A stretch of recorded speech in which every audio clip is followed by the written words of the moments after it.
Hola a todos, bienvenidos a la Biblioteca de la Historia. Hoy tengo el inmenso placer de presentar un libro de esos que se convierten en libros de cabecera, uno de esos libros que no te cansas de consultar porque tienen una gran cantidad de información que es asombrosa. Y ese libro es el libro escrito por el historiador y divulgador Federico Romero Díaz, libro que se titula En defensa de Roma, bárbaros al servicio del imperio durante los siglos IV y V. Bienvenido, Federico. Muchísimas gracias, todo un placer y un honor estar aquí por primera vez en tu canal. El placer es mío, Federico. Bueno, como he dicho, Federico Romero Díaz es historiador, licenciado en Geografía e Historia por la UNED, es divulgador, ya que mediante su portal Historia y Roma Antigua nos acerca a la historia antigua, pero sobre todo la historia de Roma de una manera muy amena e instructiva. Es uno de los fundadores y directores del grupo Divulgadores de la Historia, un grupo al que pertenezco y que, vamos, es un auténtico placer. Es un grupo en el que una gran cantidad de historiadores, divulgadores y amantes de la historia comparten su pasión divulgativa por la historia. Coordina la revista de ese grupo, la revista de Histórica, que es la revista en la que, bueno, este grupo de divulgadores y de historiadores pues van añadiendo cada mes, que bueno, que digo que es gratuita, pues van añadiendo cada mes una gran cantidad de artículos. Es colaborador habitual de publicaciones como Muy Historia o ABC Historia. También colabora en programas de radio y en muchos podcasts y canales de YouTube, como por ejemplo Belumartis, Historia Militar, El Trastero de la Historia.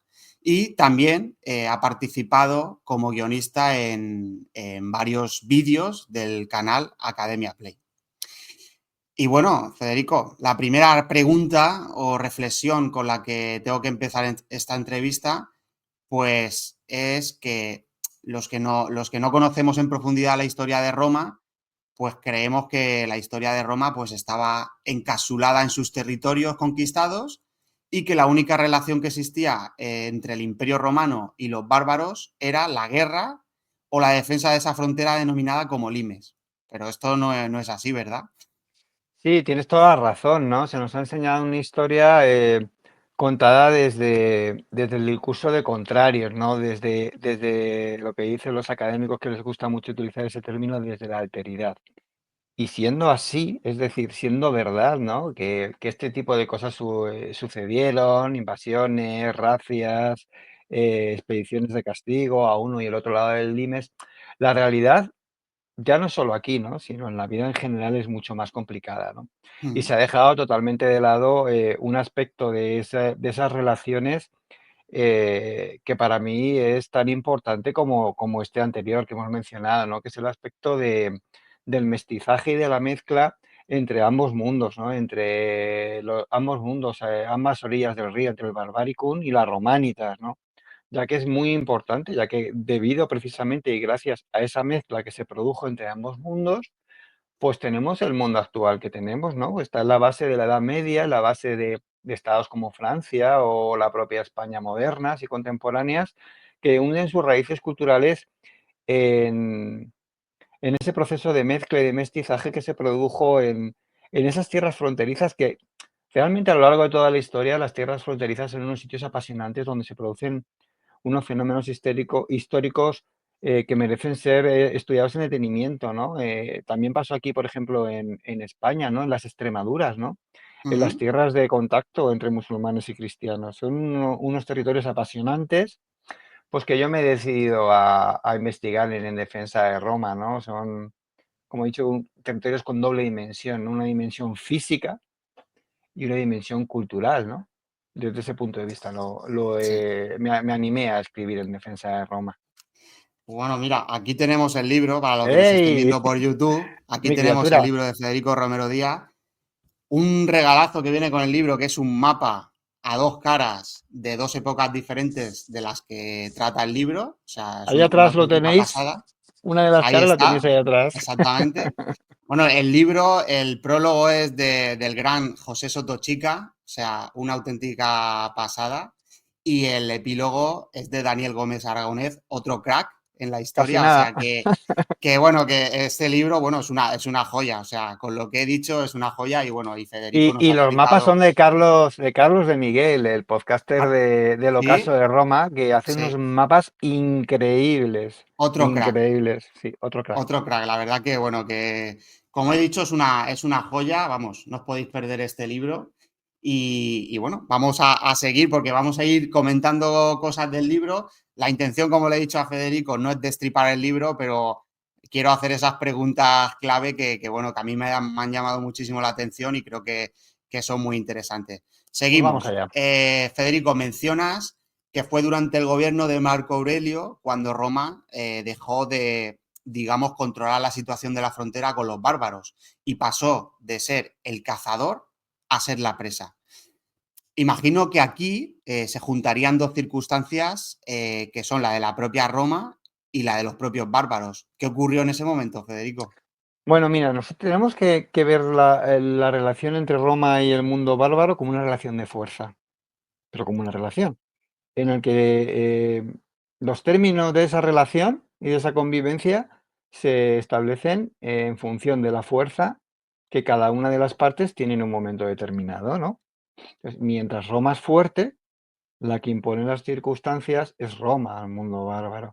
En el momento en el que Roma, por diferentes factores, en el caso de la época de Marco Aurelio, ¿no? Pues porque el imperio tiene que atravesar una época crítica, una época en la que se produce una crisis demográfica y económica fundamentalmente ocasionada por la famosa peste antonina, ¿no? Que parece ser que fue una peste de viruela que se llevó a muchos millones de habitantes del Imperio Romano por delante y generó una debilidad que fue aprovechada por la otra parte de la Uh -huh, relación, que fue el mundo bárbaro, ¿no?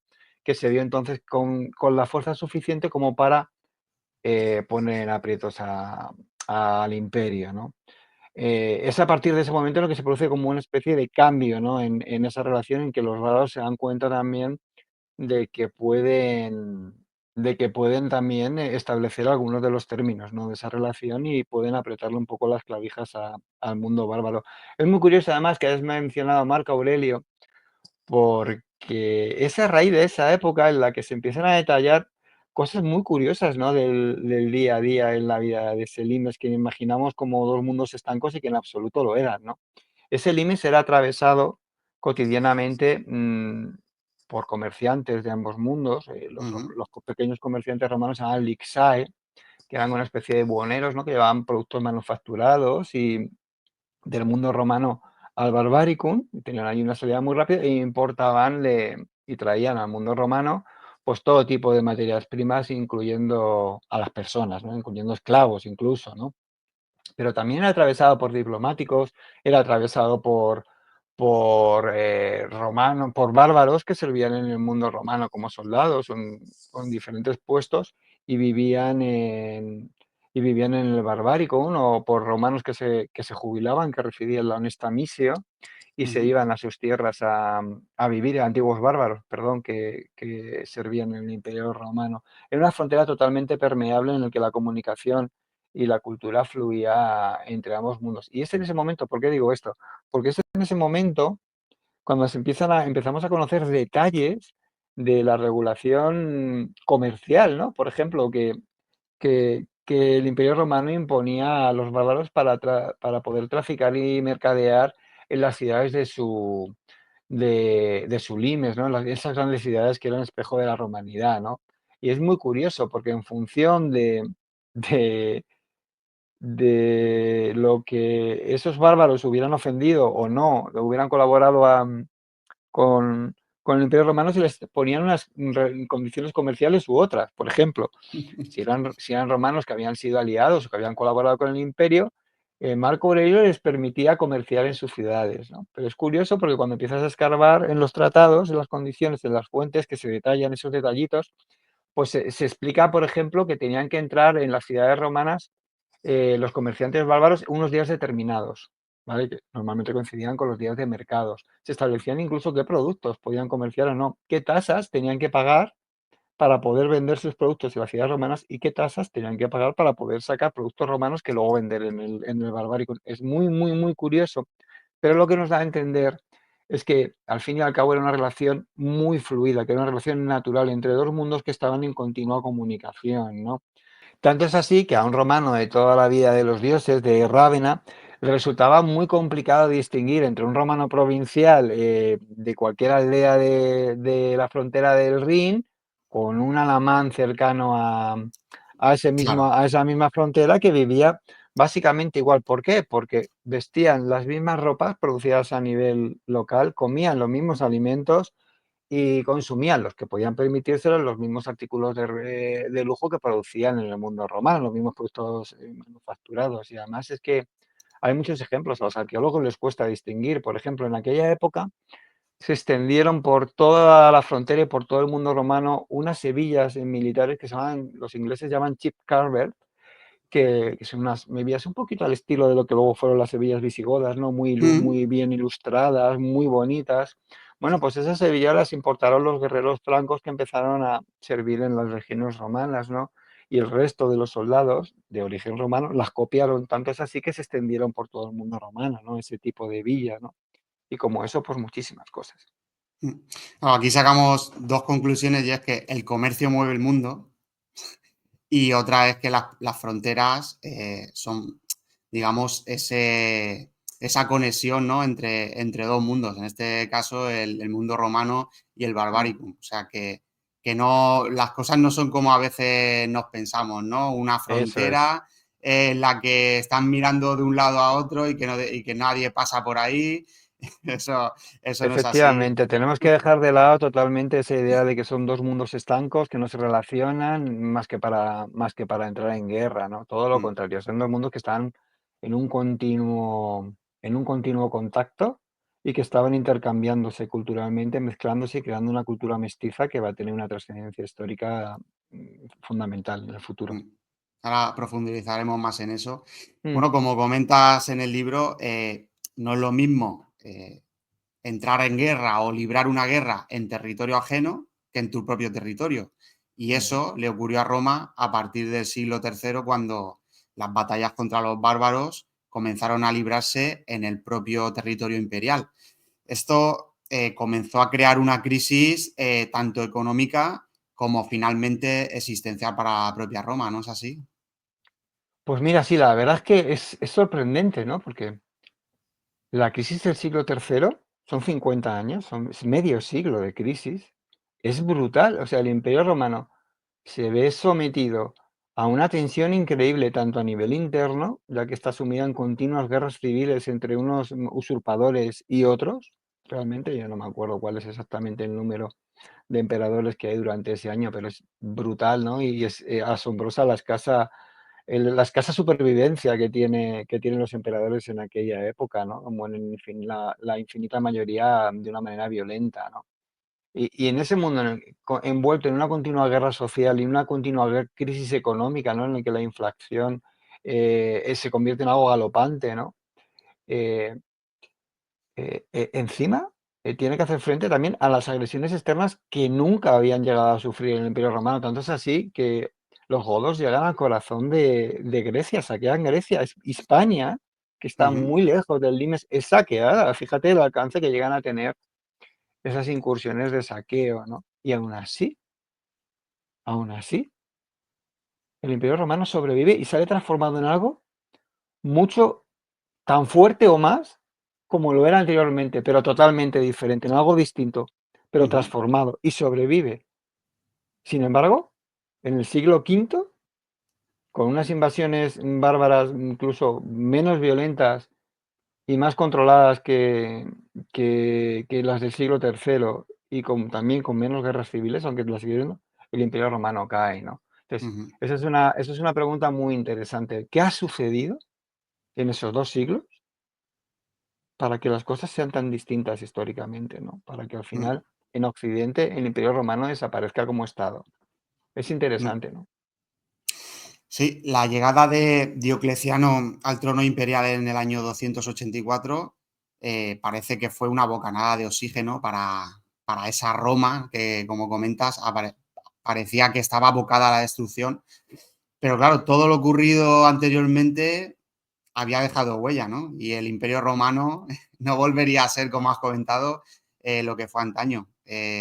A ver, explícanos un poco esto. ¿Qué es lo que pasó? Bueno, el Imperio Romano de la crisis del siglo III sale transformado, ¿no? Y la tetrarquía, efectivamente, con Diocleciano supone un cambio de paradigma, ¿no? Aunque realmente, yo siempre digo, caminamos a hombros de gigantes. Las cosas no surgen porque sí, porque surge una persona y de repente ya había habido antes otros hombres, otros emperadores, como por ejemplo como Claudio el Gótico o Aureliano, que habían marcado el camino con sus reformas militares, ¿no? Hasta llegar a la tetrarquía, ¿no? Pues desde la tetrarquía el imperio recupera la iniciativa, por ejemplo, repone las guarniciones fronterizas y las redistribuye en unidades más pequeñas, repara las fortalezas del limes, reconstruye la clasis, que eran las flotas que patrullaban el río, Ujú. para evitar que los bárbaros en sus pequeñas embarcaciones de madera las atravesaran, ¿no? La Construyen clasis. puentes.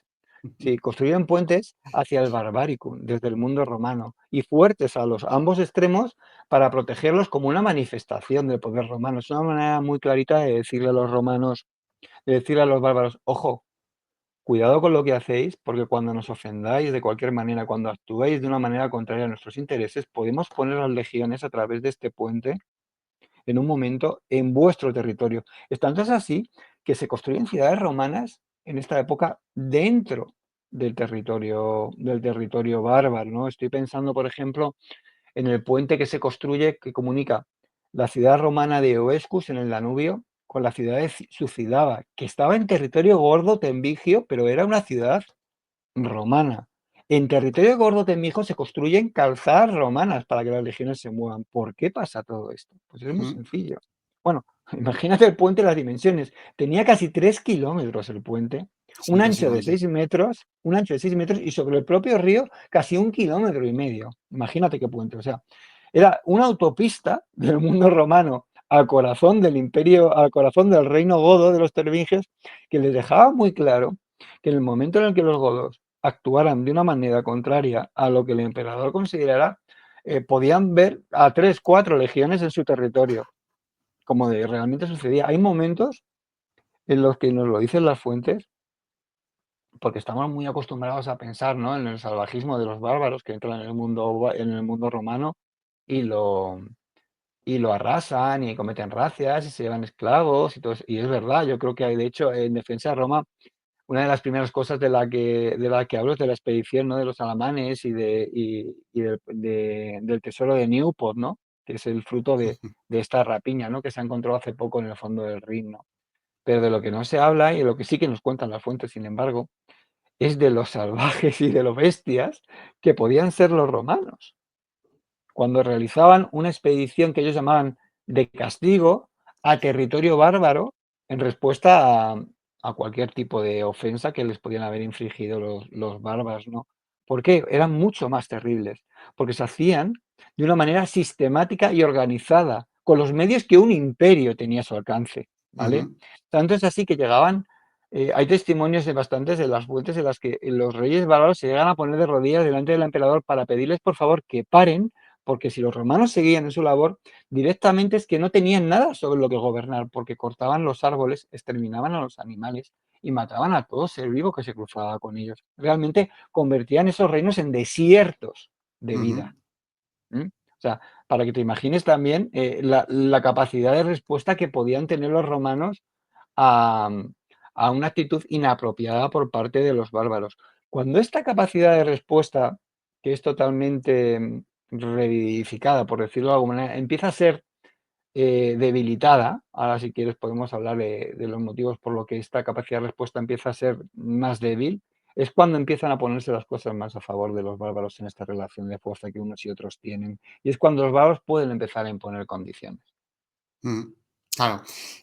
Iba a hacer la pregunta bueno, que el limes, ¿no? Esa frontera que separaba el Imperio Romano de los territorios bárbaros, por así decirlo, pues no fue lo mismo durante toda la historia de Roma. O sea, tuvo una evolución a lo largo de la historia y leyendo tu libro nos damos cuenta de que no tiene nada que ver el limes, por ejemplo, de la época de Trajano con No, el no, en limes absoluto. de principios del siglo IV, ¿no? Entonces, es Mm. lo que te iba a comentar. Háblanos de esa evolución. ¿Por qué esa frontera evoluciona y no siempre, digamos, está de la misma manera? Es una evolución muy dinámica, ¿no? A lo largo de la historia de Roma. A raíz del desastre de Teutoburgo, en época de Augusto, bueno, pues parece que queda muy claro, ¿no? Que la línea de frontera es esa frontera que podemos todos pensar de cientos de kilómetros que va desde la desembocadura del Rin hasta la desembocadura del Danubio, ¿no? Con los campos de cumates en medio entre un río y otro, ¿no? Que es lo que conocían los romanos como Raetia, el Nórico, todo eso, ¿no? Pero eso está en evolución y evoluciona. A partir de la crisis del siglo III queda muy, muy, muy dañada todo lo que es el limes romano, por eso se hacen posibles esas incursiones bárbaras tan profundas hasta el corazón del imperio, ¿no? Porque las guarniciones fronterizas van siendo detraídas para ser destinadas a esas grandes guerras civiles que se están desarrollando durante todo el siglo III. Milagrosamente, no sabemos bien ni cómo, el Imperio Romano sobrevive a eso. Y ya desde la tetrarquía, los emperadores romanos se hacen muy conscientes de que para la propia supervivencia del Imperio Romano es necesario reponer ese limes, ¿no? Todos los emperadores prácticamente ya desde Aureliano, que me hace mucha gracia porque Aureliano en sus monedas exhibe el título de Restitutor Orbis, restaurador del mundo, ¿vale?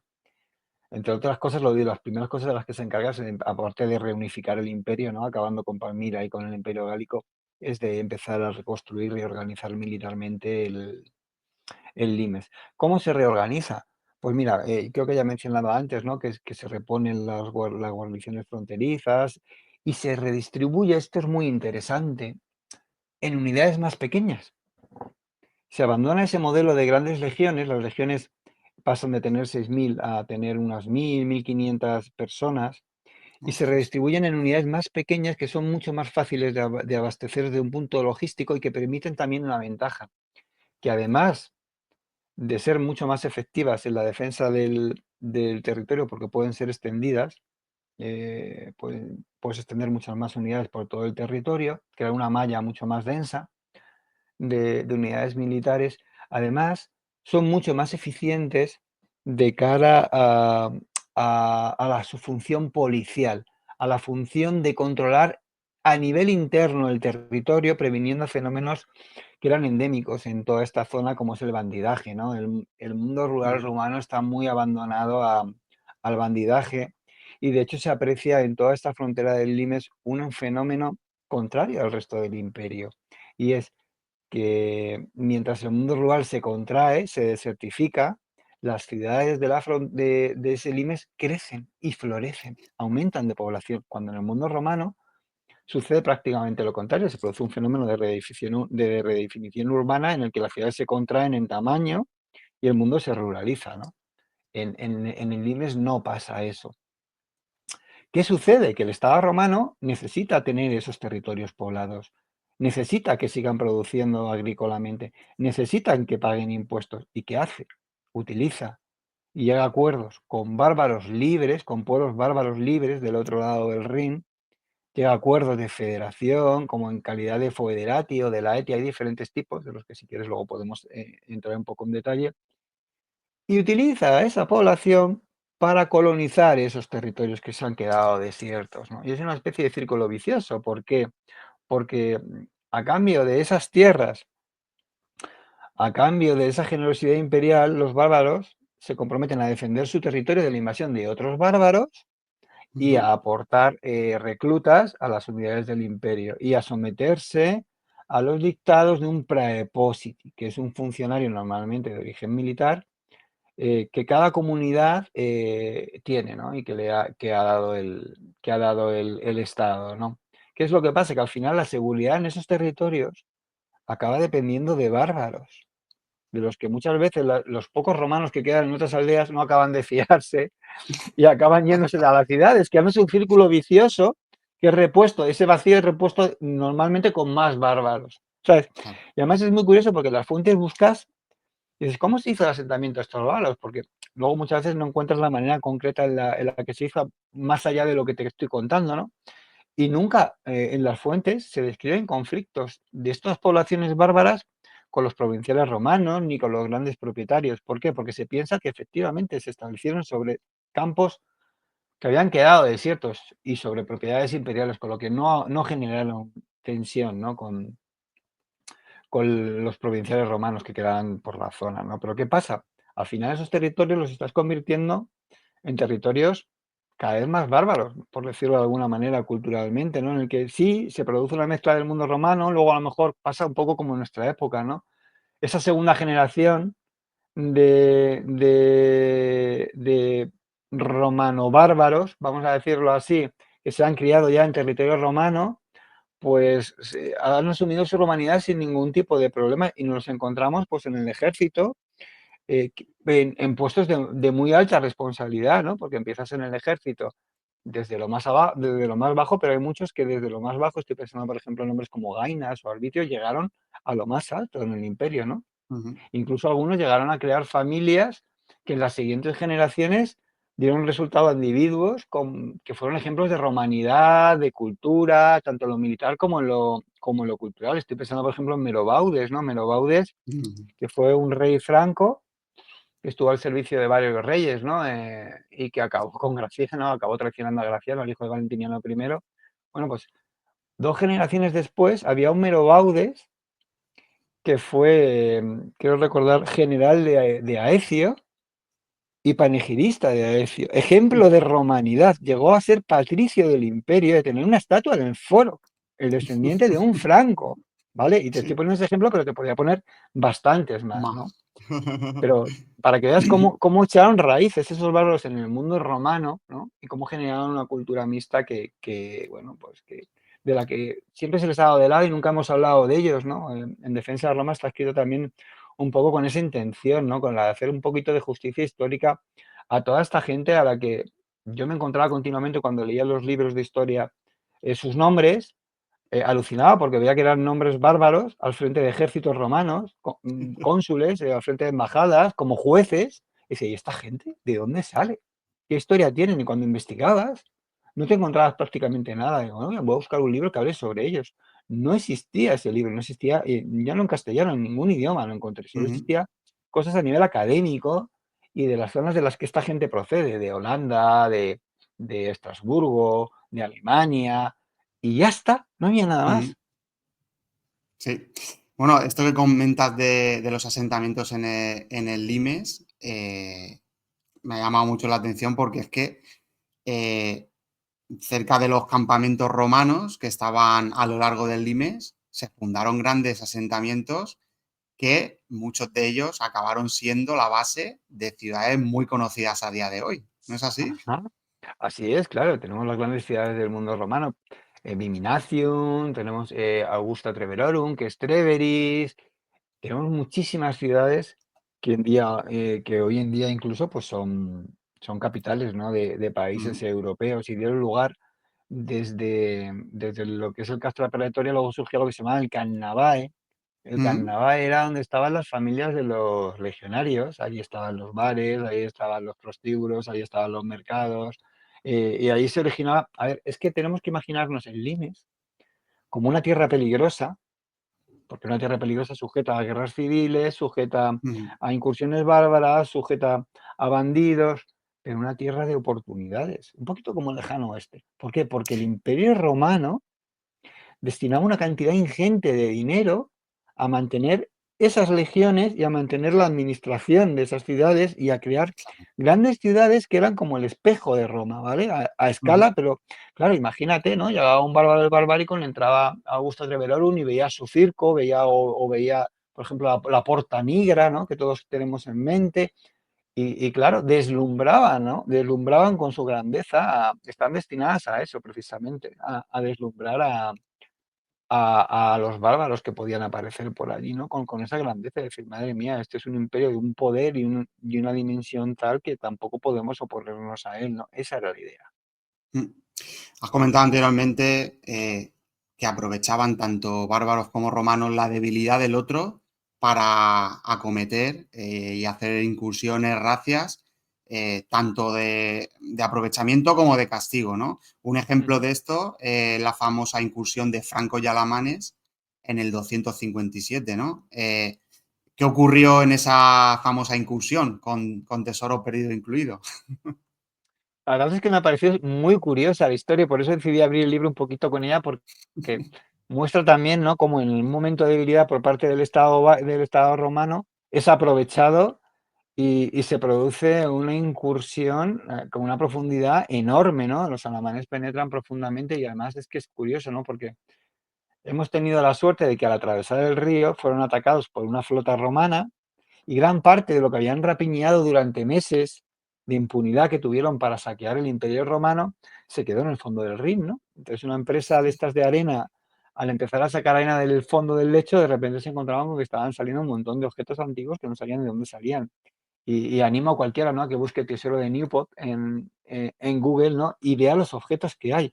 Porque es que se lo llevaban todo, o sea, Todo. todo lo que tenía valor, o sea, desde las vasijas hasta las herramientas de los herreros, hasta los utillajes de cocina, todo lo que era de metal, los carros, los animales y, por supuesto, las personas. No nos olvidemos, las personas. Se llevaban a Ujú, centenares y centenares de personas como esclavos y como bienes de consumo al mundo romano. Y cuando las incursiones eran de los romanos también sucedía lo mismo, ¿no? ujú, Cualquier persona viva con la que te cruzabas, era convertida en esclava, ¿no?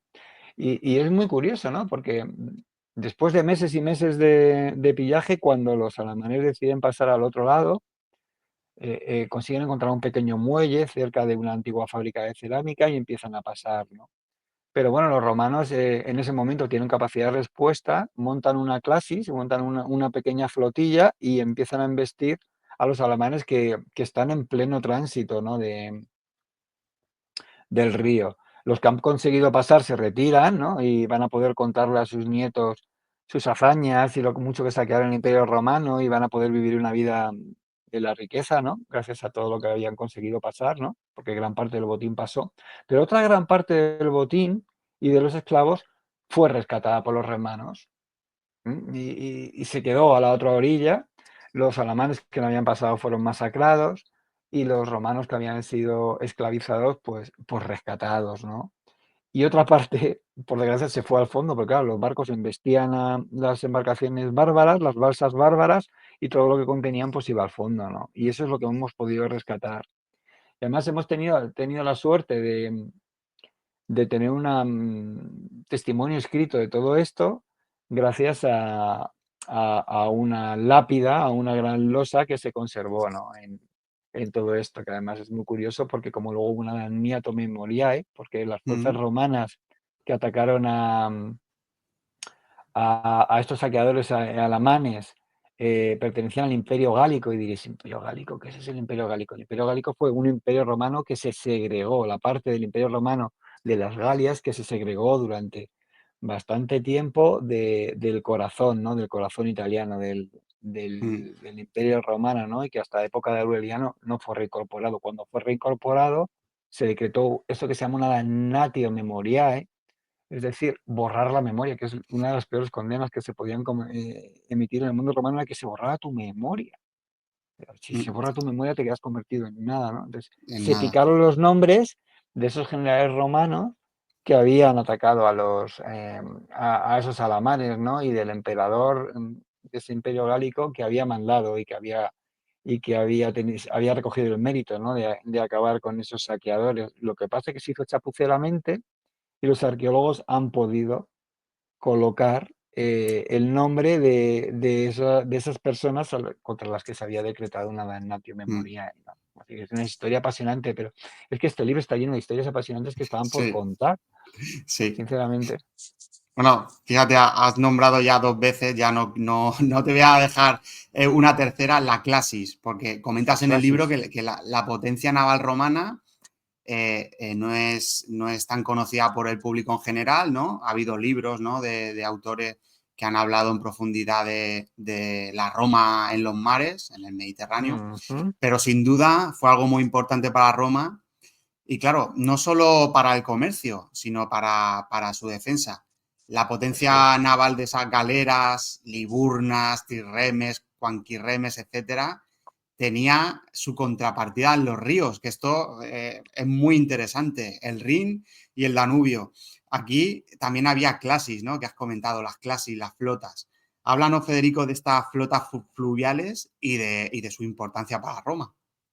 Pues mira, las hay durante toda la historia de prácticamente, ya desde antes de Augusto, ya tenemos testimonio de la existencia de estas flotillas orientadas a ver, es que eran necesarias y van a seguir existiendo prácticamente hasta el siglo V. Antes de hablar de ellas, lo que sí que les recomiendo es que a cualquiera que quiera profundizar sobre su historia, recomiendo el libro de Arturo Sánchez Sanz, mi amigo, Imperium Maris, que es un pedazo Lo de libro, tuvimos aquí ¿no? en la biblioteca.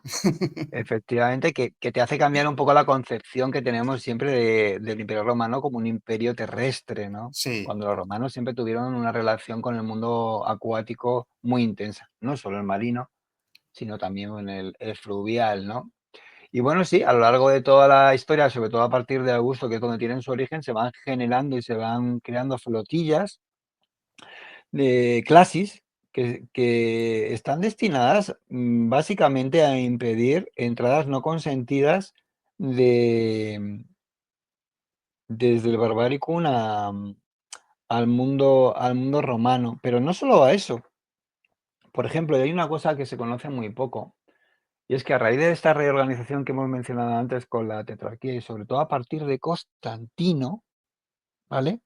Un periodo ya post-tetrárquico, Ujú, se produce un cambio muy importante en el abastecimiento de todo lo que es el sistema defensivo en el Rin, en el que estas clases van a tener una importancia fundamental, ¿no? ¿Por qué? Porque se van a empezar a abastecer, que eso es muy poco conocido y no se comenta, desde Britania. Y desde Britania se va a hacer, fíjate, va a ser la época del siglo IV, es la época dorada del mundo romano en Britania. Y nadie se explica el porqué. Es muy sencillo, porque Britania se convierte en el granero de las legiones romanas en el Rin. Esas grandes propiedades que se generan en Britania exportan sus productos a la Galia a través del Támesis, llegan al Canal de la Mancha a través de barcos, a través de la clasis del Canal de la Mancha, atraviesan el río, penetran por la desembocadura del Rin y van bajando por el río y van abasteciendo a todos los destacamentos fronterizos. Es una manera mucho más sencilla de abastecer a legiones que por el sistema terrestre. Pensemos que a pesar de la existencia de calzadas y todo esto, era 50 veces más barato, 50 veces más barato el transporte marítimo o fluvial que ujú, el terrestre. Con este cambio, el sistema defensivo en todo lo que es el límite del ring, gracias a la existencia de esa clasis, pues se ve muy favorecido, ¿vale? No solo existía en el Rin, también existían en el Danubio, ¿no? Y muchas veces tenemos testimonio de estos barcos, por ejemplo, cuando leemos sobre las campañas de Juliano, contra los francos y contra los alamanes, o cuando, por ejemplo, se declara ya en rebeldía, ¿no? Como un usurpador contra su tío Constancio II y baja hacia Oriente recorriendo el curso fluvial y apoyándose en esas clases, ¿no? Que van bajando sus tropas por el río hacia Constantinopla, ¿no? Que es el último destino, ¿no? Y utilizan esa gran autopista de la antigüedad que son los ríos, ¿no?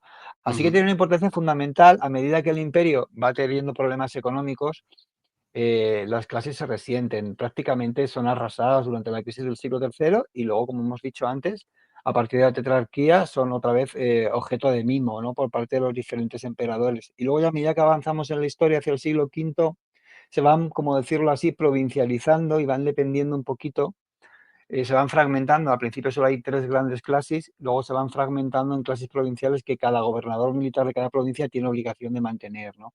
ujú. Sí. Bueno, has nombrado Britania, ¿no? Porque el otro famoso limes, ¿no? De Roma Es el estaba muro. ahí, en Britania, el muro de Adriano. La pregunta es, ¿se diferenciaba mucho del limes de Germania? Pues básicamente no, lo que pasa es que, claro, el muro de Adriano carecía de elemento fluvial, por decirlo así, Claro. ¿no? Pero básicamente tenía las mismas funciones y estaba destinado a dejar claro dónde acababa el mundo romano y dónde pensaba el Barbaricum, ¿no? Y también lo que tenía era una función económica y aduanera. Es decir, todo lo Ujú, que venía del norte de la isla tenía que pasar por ese muro y pagar tributo, ¿no? A los romanos tenía esa doble función, ¿no? La verdad es que cuando piensas en el tema del muro adriano te das cuenta de que qué pena, ¿no? Porque en época de Domiciano, esto tampoco es muy conocido y comentado, los romanos prácticamente controlaban toda la isla. De hecho, se estaban planteando dar el salto a Irlanda y hacerse con Irlanda también, ¿no?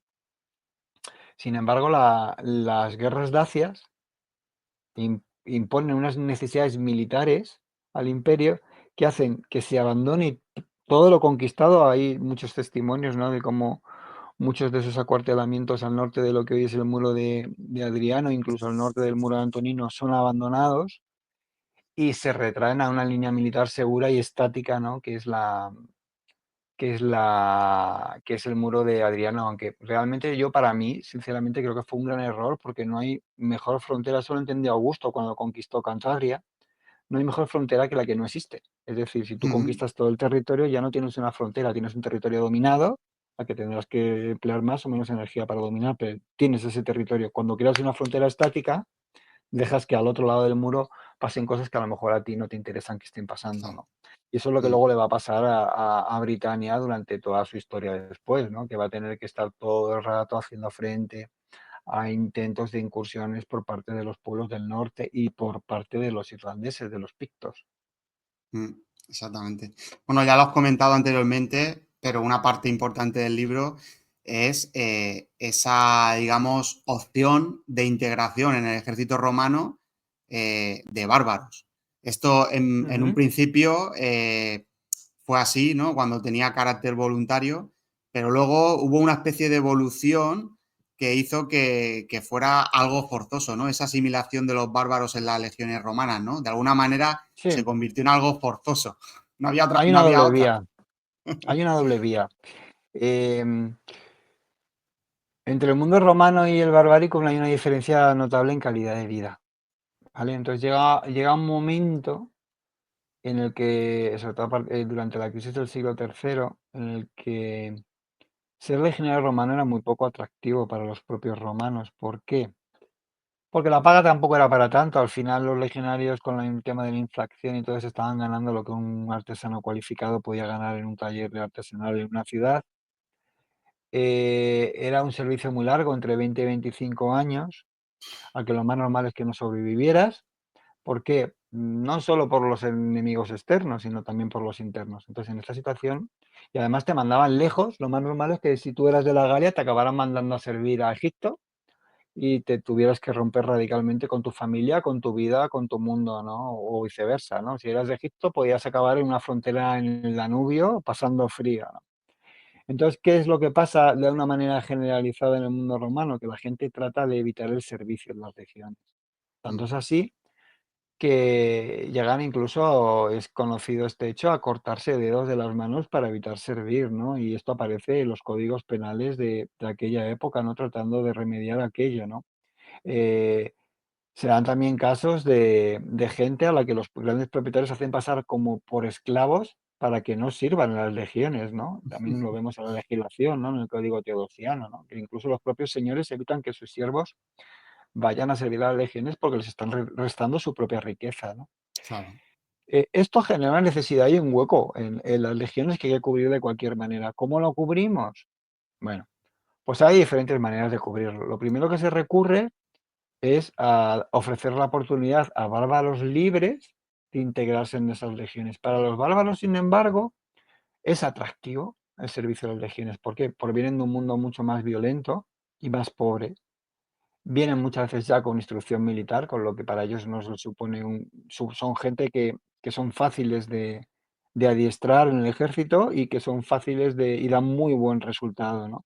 ¿Por qué? Ujú, Porque tienen la oportunidad de hacer una carrera militar. Hay testimonios de gente, como mencionaba antes, que desde lo más abajo, desde lo más bajo, llegan a ser, a alcanzar los puestos militares más elevados. Estoy pensando en Arbitio, por ejemplo, o en Gainas, ¿no? El Godos. mm, Llegar de soldado raso a lo más alto. Tenemos que abandonar esa idea de que el siglo IV y el siglo V son un mundo muy estático socialmente en el que no se puede progresar. Es mentira. Hay muchos testimonios de gente que llega, de hijos de panaderos que llegan a ser generalísimos de Oriente o de Occidente, por ejemplo. Ponete un ejemplo, ¿no? mm, Eh, entonces, se convierte en algo atractivo, ¿vale? Cuando ese reclutamiento de bárbaros en el ejército romano no es suficiente, se recurre a una segunda opción. Esta segunda opción es que ingresa en calidad de foederati. ¿Qué eran los foederati? Los foederati eran pueblos bárbaros que habían tenido algún tipo de enfrentamiento con los romanos y que después de ser derrotados firmaban un foedus, un acuerdo. ¿Este acuerdo qué solía establecer? Pues que el imperio designaba un territorio dentro de sus fronteras en el que esta gente se asentaban y determinaban unas condiciones de servicio al imperio, ¿no? Tenían que someterse a la autoridad, pagar impuestos y aportar unos reclutas de una manera constante a las legiones. Estos reclutas, para que no tuvieran la tentación de desertar o de cruzar el río, irse a sus pueblos de origen, eran enviados normalmente a lugares lejanos. ujú, Por ejemplo, si eran francos, pues se les enviaba a servir a Palmira, por ejemplo, ¿no? Por poner un ejemplo. Ahí, envueltos en un mundo étnico ajeno a ellos, tenían mucho menos tentaciones de desertar y de tratar de volver a su lugar, prácticamente porque era imposible que lo claro. consiguieran, ¿no? Y al final se generan un montón, tenemos en la Notitia Dignitatum, en ese inventario de unidades militares que tenemos, por ejemplo, para el siglo cuarto, quinto, tenemos un montón de unidades que tienen nombres étnicos, ¿no? Los tungris, los francos, y son unidades que se originaron, que tuvieron su origen en contingentes de gente de este origen, que enviados a otros lugares y con la reposición de las bajas acabaron perdiendo ese origen étnico, pero que Ujú, originalmente estuvieron compuestas por gente de origen bárbaro, qué bueno. efectivamente, ¿no? Y así Mm, acá al final acaba generando ese efecto que mucha gente llama la barbarización del ejército romano, ¿no? Pero que mucha gente también ya discute, ¿no? Yo hace poco entrevistando a Guy de la Belloder para la DH Histórica y para la web de divulgadores, al historiador británico, ujú, le hacía esta pregunta, ¿no?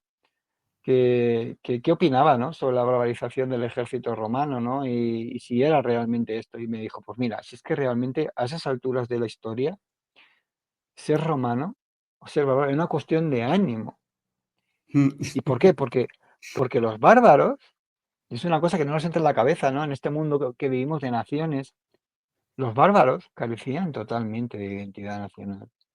Esto es muy importante si queremos entender bien la historia del siglo IV y V. Eso que nosotros entendemos hoy por identidad nacional no existía en el siglo IV y V.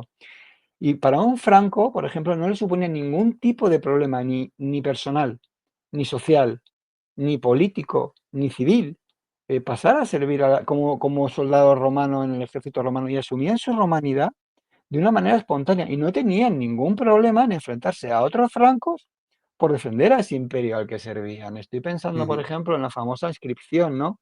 La voy a decir en castellano, de soy ciudadano franco y militar romano. Eso lo pone un ujú, señor en su lápida, ¿vale? En la lápida te ponen a ti lo que quieres, pero tú dices lo que quieres que te pongan en tu lápida normalmente, ujú, ¿no?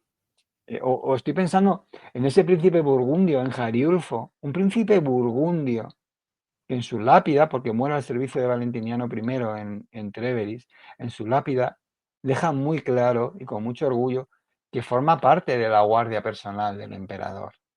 Soy Jariulfo, príncipe burgundio, hijo de, no me acuerdo el nombre del padre, protector domesticus, lo que ujú. eran los antiguos pretorianos, que ya no existían a esas alturas de la historia, ¿no? Sí. De Valentiniano I. Y lo dicen con orgullo, lo dicen con orgullo, porque han asumido esa romanidad sin ningún tipo de problema. Hay testimonios mucho más claros todavía, ¿no? Por ejemplo, y más terribles. Estoy pensando en Modales. Modales era un godo, era Magister Militum per Traciam, en Tracia, en esa época, en el 380, en la que los godos habían derrotado a los romanos en Adrianópolis y estaban saqueando Ujú, libremente, se tiraron 5 años saqueando libremente los Balcanes y todo el norte del Imperio sí. Romano de Oriente, ¿no? Y Modales, al frente de un contingente de romanos, un bárbaro imperial, consigue tener una emboscada a 4.000 carretas godas. Dentro de una carreta, los godos eran un pueblo sin tierra a esas alturas, que vagaban por el Imperio Romano saqueando y viviendo sobre el terreno.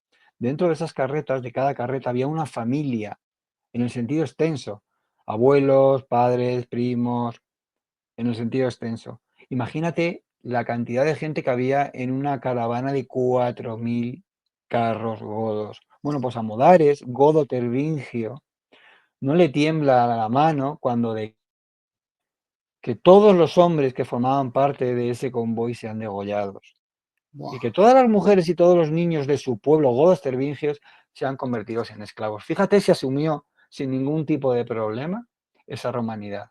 Está la historia llena de testimonios parecidos. Ujú. Sí. Bueno, estamos hablando de los enemigos bárbaros, pero Roma tenía otros enemigos en su interior, los usurpadores. Esto fue Uf. algo muy habitual, ¿verdad?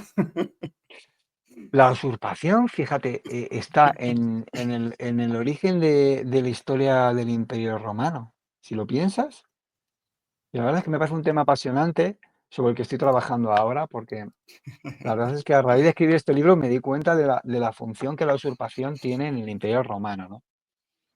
Si lo piensas, la República Romana era un sistema político creado y diseñado para evitar que una sola persona acaparara todo el poder, ¿vale?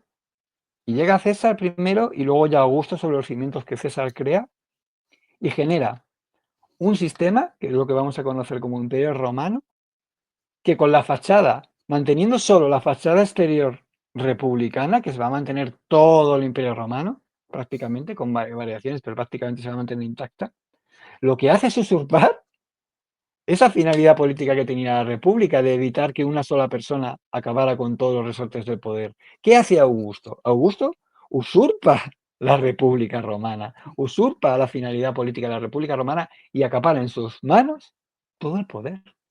El Imperio Romano empieza como una usurpación al régimen político anterior, que es la República. Ya si empezamos así, empezamos mal. ¿Vale? Empezamos ya mal. Pero es que ya desde el propio origen que es lo que estoy investigando y sobre lo que estoy escribiendo ahora, ya desde la propia dinastía de los Julio Claudios ya hay usurpaciones. Primero es que sería interesante definir qué es un usurpador, ¿no? Eh, pero realmente el usurpador es aquel que accede al poder sin utilizar los medios legales establecidos para ello, que es la aprobación del Senado, la aprobación del pueblo romano y la aclamación del ejército. Cuando utiliza Mm, solo y el consentimiento, muy importante, del emperador que esté ejerciendo en ese momento o que ujú. haya fallecido. Si tú accedes al poder sin esos requisitos, eres un usurpador. Necesitas conseguir esos requisitos para dejar de serlo. Por ejemplo, Juliano el apóstata, al que todo que tiene tan buena prensa. Juliano el apóstata fue un usurpador. Juliano el apóstata es proclamado en París por sus tropas como Mm, emperador, contra la voluntad del Senado, contra la voluntad de Constancio II, que era el emperador legítimo en sí. Constantinopla. Y como Creo que, usurpador marcha hacia creo que Oriente a al derrocar a final, Constancio. Federico, perdona que te interrumpa, muchos de estos emperadores al final acababan de una manera u otra siendo aceptados como emperadores para no volver a otra guerra civil. Efectivamente. Ahí lo que pasa es que Juliano tuvo la inmensa suerte de que su tío muriera antes de llegar a la guerra civil, ¿no? Porque él se Eso dirigía es. hacia Constantinopla a enfrentarse militarmente contra su tío cuando recibió la noticia de que, dos noticias. Una, que su tío ha muerto y dos, Ujú, que Constancio II, con la mala prensa que ha tenido a nivel histórico de toda la vida, tiene la inteligencia de que para evitar una nueva guerra civil le designan heredero y de esta manera le legitima. De esta manera, Juliano, que llevaba ya un par de meses siendo un usurpador, deja de ser un usurpador y de repente se convierte en un emperador legítimo. Fíjate lo delgada que era la línea entre ser un tirano, un usurpador, porque la palabra usurpador no se utiliza en la antigüedad, lo usamos nosotros a nivel histórico, ujú. se llamaba tirano, entre ser un tirano y ser un emperador legítimo, llegar a ser un dios.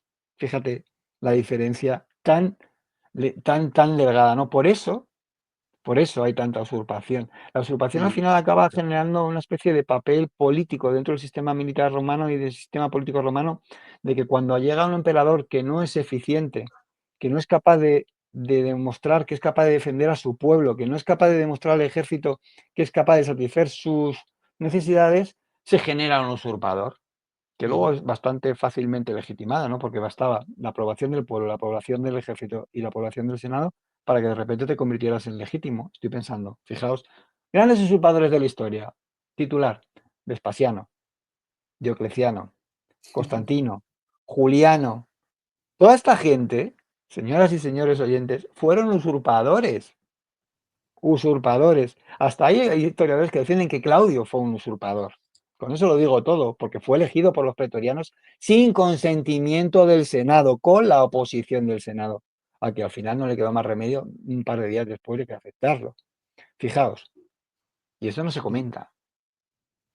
Por ahí voy ahora, Inte- últimamente. Van a por ahí investigar eso, así que me has tocado un tema que la verdad es que me in- apasiona. Interesante. Bueno, la famosa frase atribuida a Julio César de divide vencerás y que también viene recogida en el famoso libro El arte de Mm, la guerra de Sun Tzu, fue una sí. estrategia que utilizaron los romanos para combatir a los bárbaros. Mm. Pero la pregunta es, De, por qué tenían que dividir los romanos a los bárbaros si tenemos como asimilado que los bárbaros eran un grupo muy disperso de tribus, que no tenían nada que ver unas con otras? ¿Por qué? ¿Por qué ese afán de dividir a los bárbaros? Pues yo creo que eso es algo consustancial al ser humano, ¿no? El hecho de la necesidad de ponerle etiquetas a las cosas para entenderlas. Así lo que haces es simplificar la realidad, pero te resulta más sencilla comprenderla, ¿no? Entonces, lo que hicieron los romanos fue crear grandes confederaciones, en las que metieron muchas veces a un montón de tribus que no tenían nada que ver con ellas, ¿no? Por ejemplo, estoy pensando en la confederación de los alamanes. Yo no sé si había 20 o 20 y tantos pueblos metidos ahí. Muchos de ellos no se entendían porque ni siquiera compartían en la misma lengua, simplemente eran vecinos y acabaron metidos ahí. ¿Qué hacían luego los romanos dentro de estas confederaciones, que agrupaba a diferentes reyes? Lo que hacían era favorecer a unos, convirtiéndolos en interlocutores del Imperio Romano frente al resto. Le daban dinero, le daban riqueza, le daban favores políticos, en las disputas con sus propios, con otros reyes les favorecían, de tal manera que lo que hacían era convertirlos en dependientes del favor romano. Era muy inteligente, porque les hacía, como eran dependientes del favor romano, eran totalmente flexibles a la voluntad del imperio. Funcionó bastante bien, no era un sistema perfecto, pero funcionó bastante bien hasta que llegaron los hunos y toda esa labor de decenas de años que el Imperio Romano había creado en política exterior y que había generado en sus fronteras, ¿sabes? Que prácticamente, pues eso, jugando a la táctica de la zanahoria en el palo, ¿no? Pues habían conseguido gobernar a todas estas confederaciones de se fue al garete, ¿no? Porque el Barbaricum explotó, ¿no? Ardió por los cuatro costados y todo se fue al garete, todos los pueblos se movieron y todo aquello hubo que volverlo a replantear de cero, ¿no? A raíz de la llegada de los hunos, que fueron como un terremoto, un incendio, una explosión, no sé, no tengo palabras para describir lo que suponen. Una cosa muy interesante es que, bueno, la lengua del imperio era el latín, pero al otro lado Ujú. del Lime nos encontramos a godos, tervingios, greutungos, alanos, hunos, alamanes, sármatas, Con diferentes taifales, lenguas. bucinovantes, letiense. Bueno, ¿cómo se comunicaban entre sí esta serie de pueblos? Pues entre sí tenían sus propios idiomas. Lo que pasa es que muchas veces, por ejemplo, dentro del Imperio Uno, que a su vez también agrupaba a muchos, pues había gentes que no se entendían dentro del propio Imperio Uno, no se entendían. Tenemos que entender que es un mundo en el que, a pesar de que la mayor parte de los bárbaros, por ejemplo, tienen una raíz germánica, Ujú, un franco de la desembocadura del Rin, germano, no se entendía al hablar con un godo tervingio de la desembocadura del Danubio. No se entendían, eran ambos germanos, no se ujú, entendían. Bueno, sobre todo las élites lo que hacían era utilizar el latín, estaban obligados a saber latín. De hecho, muchos de los hijos de los bárbaros se educaban en las ciudades romanas, en las cortes romanas, se romanizaban, por decirlo de alguna manera, y eran devueltos siendo adultos, con lo que eran mucho más proclives todavía a, a ser favorables, ¿no? A los dictámenes de Rávena o de Milán o de Constantinopla, ¿no? Mm. Bueno, a lo largo de tus páginas nos vamos a encontrar muchísimos personajes históricos que nos suenan mucho y de los que conocemos algo de su historia y de su contexto, pero hay otros que, por lo que sea, no son tan conocidos, pero que son muy curiosos. Por Pues sí, ejemplo, uno de ellos es el que han nombrado anteriormente, Malobaudes, rey de los Alabaudes. francos, Magister Militum, ambas cosas. ¿Quién era este personaje? Bueno, Mano Baudes tiene una historia apasionante. La verdad es que fíjate, y es un ejemplo perfecto de cómo no suponía un conflicto para nada. eh, Ser franco y servir en el ejército romano. Malobodes fue una de las principales generales del Imperio Romano en la Galia. Pero es que se da la curiosa circunstancia de que también fue Rex Francorum, fue rey de los francos salios, y no le supuso nunca ningún tipo de problema mantener esta doble condición. Y él se aprovecha de esta doble condición para quitarle en medio al gran enemigo de los francos en aquella época, que eran los alamanes. Les infringe, utilizando tanto sus propias fuerzas como las fuerzas del Imperio Romano a la vez, dos grandes derrotas que van a dejar a los alamanes fuera de combate a nivel histórico. O sea, si habían dado muchísima guerra durante en torno a la mitad del siglo IV, los alamanes, después de Malobaudes, pasan a un segundo plano, ¿no? Y se convierten en un pueblo secundario, ¿no? Dejando todo el protagonismo a francos, tanto a los salios, porque estaban también divididos, como a otra confederación de pueblos francos, se llaman los ruiparios, ¿no? Que están un poquito más al norte, ¿no? Eh, Además, fue un hombre que también supo moverse en el mundo romano con una facilidad tremenda, ¿no? En ese mundo de conspiraciones. Sirvió a varios emperadores, sirvió a Valentiniano, sirvió también a Juliano primero, a Valentiniano después y a su hijo Graciano. Traicionó a Graciano en favor de un usurpador, quiero recordar que fue Magno Máximo Clemente, que curiosamente no se fió de él y además hizo bien en no fiarse de él y acabó ejecutándolo. Acabó ejecutando a Malobaudés. Como ya he dicho, luego Malobaudés dejó varias generaciones después, pues eso, tenemos a este Malobaudés perteneciente a la aristocracia hispana, ¿no? Que al servicio de Aecio, que fue una de las manos derechas del gran Aecio, ¿no? Fue un general súper destacado, estuvo también en Hispania luchando contra los bagaudas, fue patricio del imperio, ejemplo de las letras romanas, ¿no? Con sus panegíricos y una persona que se movió también en lo más alto de su mundo. Pero es que incluso después hay más Malobaudes. Las fuentes recogen un Malobaudes ya bien avanzado del siglo V, VI, que todavía está defendiendo su ciudad, ya en este mundo en el que ya el Imperio Romano se ha disuelto, ya quedan pequeños islotes de romanidad en la Galia, y está defendiendo su ciudad de los ataques bárbaros todavía, en aquella época ya. Fíjate si crea Ujú. dinastía. Además, este hombre fue un tipo curioso porque impuso un emperador sin permiso del que estaba, porque cuando muere Valentiniano, Valentiniano muere de un derrame cerebral en un ataque de furia frente a unos embajadores bárbaros, se reúnen, no sabemos exactamente, sabemos que ahí está Malobaudes, en ese alto estado mayor, se reúnen los oficiales y se decide que Valentiniano II, que es un niño, sin Ujú. consentimiento ni de Graciano ni de su tío Valente, que estaba en Oriente, ni de Graciano, que era emperador en Occidente, surja un tercer emperador, que surge como una usurpación, porque surge sin el permiso de los otros dos emperadores, que es Valentiniano II, un hijo pequeño de Valentiniano. ¿Para qué lo crean? Pues lo crean fundamentalmente para tener un pelele, ¿no? Su madre Justina y Ambrosio de Milán, el propio Malabode, generan este emperador pues para ser ellos los que mandan, ¿no? Fíjate si Ujú. era un tipo que se sabía mover en el mundo romano, este Franco. Mm. Otro personaje curioso y que demuestra que se podía llegar muy lejos en el ejército romano a pesar de tener origen bárbaro fue Víctor el Sármata. Sí. Víctor también fue un hombre muy curioso, ¿no? Fue un oficial de caballería, fue uno de los oficiales de confianza de Constancio II y tiene un papel muy curioso. Creo recordar que es en la guerra contra Mavia, contra la reina árabe. Los árabes, bueno, Valente fue un emperador bastante intolerante desde el punto de vista religioso, ¿no? Fue un emperador arriano, trató de imponer su arrianismo No, perdón, no estoy hablando de Valente, estoy hablando de Constancio II. Constancio II fue, es curioso porque Constantino se supone que es el gran defensor y el creador del micenismo, ¿no? Por decirlo así, ¿no? Ujú. Del catolicismo y del cristianismo que practicamos ahora. Sin embargo, lo que muy poca gente sabe es que cuando muere, muere bautizado por un obispo arriano y todos sus hijos fueron unos arrianos bastante furibundos.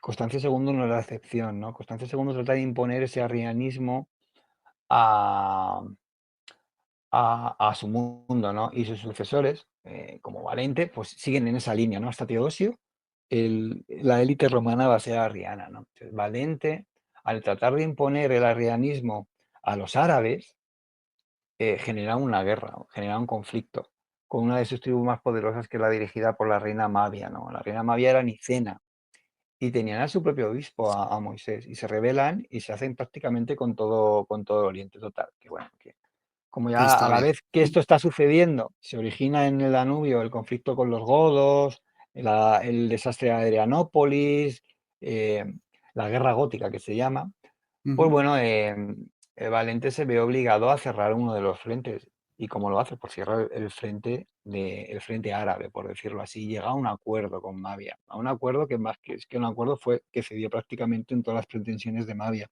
Mavia puede, y su tribu puede volver a ejercer su religión nicena sin ningún tipo de problema, el cristianismo que nosotros tenemos ahora. Le toleran a su obispo, a Moisés, que era un obispo muy niceno, y para sellar todo ese pacto le dan una serie de ventajas a su pueblo materiales. Y para sellar ese pacto, como se hacían las cosas en la antigüedad, se sellan con un matrimonio. ¿Y cuál va a ser ese matrimonio? Pues va a ser el matrimonio de Víctor con la hija de la reina Mavia. Víctor, uno de los mejores generales, se casa con la hija de la reina Mavia. A cambio, Mavia lo que cede son unos contingentes bastante numerosos de jinetes sarracenos que Toma acuden ya. a las fronteras a las murallas de Constantinopla, que están siendo en ese momento asediadas por los godos. Todos los alrededores de Constantinopla están siendo asediados por los godos, ¿no? Y son los sarracenos de Mavia los que los ponen en fuga por su salvajismo. Hay un relato muy gracioso, ¿no? Cuando los jinetes godos se enfrentan a los sarracenos, un sarraceno que va medio desnudo se tira encima de un godo y le ataca con la boca a la cara al godo y le arranca media cara. Entonces ya los godos dicen, pero ¿qué tipo de salvajes son estos a los que nos estamos enfrentando? Se dan la vuelta y ya no aparecen, ¿no? Por las murallas de Constantinopla, ¿no? Gracias al salvajismo que a los propios bárbaros les parecía que tenían estos sarracenos, ¿no? Qué bueno. Es muy bueno. Sí, es que Bueno, hay unas historias, cuando empiezas a investigar, te das cuenta de, sí, madre mía, sí, las cosas que sí. lees. Por eso es interesante la historia, porque hay cada historia Sí, dentro de la historia. por eso me lancé Bueno, a escribir este libro, ¿no? Es como un pequeño mosaico compuesto de todas estas decenas de historias que estaban por recoger en un sitio y mm, ofrecer de una manera coherente, ¿no? eso. Bueno, aunque aún queda programa por delante, pero a estas alturas del programa hay una pregunta que hay que hacer sí o sí, ¿no? A ver, Federico, ¿se produjo una romanización de los soldados de origen germánico o bárbaro que prestaban en las filas romanas? ¿O fue el propio ejército romano el que se convirtió en un ejército bárbaro? Pues como te hemos dicho antes, ¿no? Al filo de la pregunta que te hice, a esas alturas ya es que era una cuestión de ánimo. Se genera una cultura mixta en el que el elemento predominante sigue siendo el romano, pero en el que el elemento bárbaro cada vez va cogiendo más fuerza, ¿no? Y esto es una cosa de la que luego si quieres hablaremos, ¿no? Que es el racismo que se origina en la sociedad romana, ¿no? Según va avanzando el tiempo, el elemento bárbaro va permeando todas las capas de la sociedad, ¿no? Y llega un momento en el que ya surge el debate social dentro del mundo bárbaro, ¿no? Porque los bárbaros están ya a todos los niveles de la sociedad. No están están en las ciudades, están en los talleres, están en los campos, pero es que también están en la administración, también están en el ejército y ocupando los puestos más elevados, ¿no? Y surge el debate, ¿no? Y, y bueno, es que es una nueva sociedad que los más tradicionales se niegan a aceptar, ¿no? Hay un debate, estoy pensando, por ejemplo, en el obispo, en Sinesio de Cirene, en época de Arcadio II, ¿no? El hijo de Teodosio, en el que los llama perros y anima al emperador a expulsarlos del imperio, ¿no? Y en el que, sin embargo, hay otros personajes más inteligentes, ¿no? Por ejemplo, como Timastio, el orador, que plantea la cuestión de que es mucho mejor tener los campos llenos de bárbaros que los cultivan y pagan sus impuestos y sirven en las legiones, que desiertos. Ujú. ¿Vale? Así Ahí es. hay un debate social muy interesante, ¿no? Del que hablo en un capítulo que se llama Racismo a la Romana. Ujú. Y en el que Sí. hablo de todo esto porque la verdad es que es muy importante Mm. y muy interesante. La llegada de los hunos, como has comentado, fue bueno, una hecatombe, una auténtica tragedia para la supervivencia del Imperio Romano. Y si los godos habían sido un problema durante mucho tiempo, pues en ese momento se convirtió en un problema mucho más serio. A grandes rasgos, cuéntanos, digamos, los movimientos de invasión que se produjeron con la llegada de los hunos. Bueno, los hunos, como he dicho antes, fueron una especie de bomba atómica, ¿no? En el Barbaricón. En la llegada de los hunos imaginaos el efecto dominó, ¿no? Llegan desde el este por el Cáucaso, someten a los alanos y se enfrentan, de repente se encuentran, tras los alanos, se encuentran a los godos. Los godos, en contra de lo que se piensan, son capaces de aguantar a los hunos. Los godos estaban divididos en dos pueblos, los glutungos y los tervingios. Los glutungos tenían un rey y los tervingios tenían jueces. Eh, los godos se las apañan para frenar a los hunos durante casi 10 años. ¿Qué es lo que pasa? ¿Por qué de repente en 2 años acaban con los dos pueblos, con los glutungos y con los tervingios? Bueno, pues dentro de los godos había una división religiosa, había una división civil que el propio Imperio Romano había animado, ¿no? En esa famosa táctica de dividir y vencerás, de favorecer a unos cabecillas sobre otros, que lo que hizo al final fue debilitarlos y los hizo incapaces para responder a la amenaza militar que los hunos suponen, ¿no? Los hunos arrasan a los godos, que de repente se ven como el resto de los pueblos que se van a topar con los hunos en la tesitura de someterse a los hunos, luchar contra ellos y ser exterminados, o pasar al mundo romano y pedir asilo, ¿no? Dentro de él. Lo hacen por centenares de miles, cruzan el Danubio, llegan a un acuerdo con Valente, que es una oportunidad estupenda para, como ya hemos dicho, ¿no? Utilizarlos como agricultores y soldados, y entran legalmente por centenares de miles. ¿Qué es lo que sucede? Que el Imperio Romano, el Estado romano, no tiene capacidad para asegurar el bienestar de esos godos en ese periodo de transición en el que son asentados unos, resignados a las legiones otros, y tampoco tiene capacidad de control de lo que es la inmigración ilegal, por decirlo así, para que nos entendamos. ¿Por qué? Porque empiezan a pasar ilegalmente y con sus propias armas el río. Y las guarniciones fronterizas que hay en aquella zona, debido a que el imperio estaba ocupado en ese momento luchando contra Persia en Armenia, pues están debilitadas y no son capaces de controlar ese paso ilegal, ¿no? de bárbaros al territorio romano. ¿Qué sucede? Pues que esos bárbaros que han pasado ilegalmente empiezan a pillar, a vivir sobre el terreno. Y que los bárbaros que están legalmente empiezan a carecer de los más básicos, no tienen alimentos. Tanto es así que los fuentes nos dicen el famoso relato este de que vendían a sus propios hijos a cambio de un perro que Ujú. comerse, ¿no? Esto que lleva a una generación, genera una tensión intolerable que acaba estallando en un estallido por parte de los godos y el inicio de lo que se conoce como la rebelión, las guerras góticas, ¿no? Ujú. Cuyo, cuyo momento más importante es en la batalla de Adrianópolis, que para mí es el cambio de paradigma, ¿no? Es cuando las cosas de verdad se empiezan a poner feas para el Imperio Sí. Romano. Y el Tratado del 382, 5 años después, 5 años tarda el Imperio Romano, después de aquel desastre de Adrianópolis, en ser capaz de obligar a los godos a firmar un acuerdo, Ujú. no a derrotarlos ni a someterlos, a firmar un acuerdo de paz, que ya no va a tener nada que ver con lo que se haya firmado hasta ahora. Ahí es donde llega el cambio de paradigma, ¿no? En esos acuerdos que Teodosio se ve obligado a firmar con los godos en el 382, ¿no?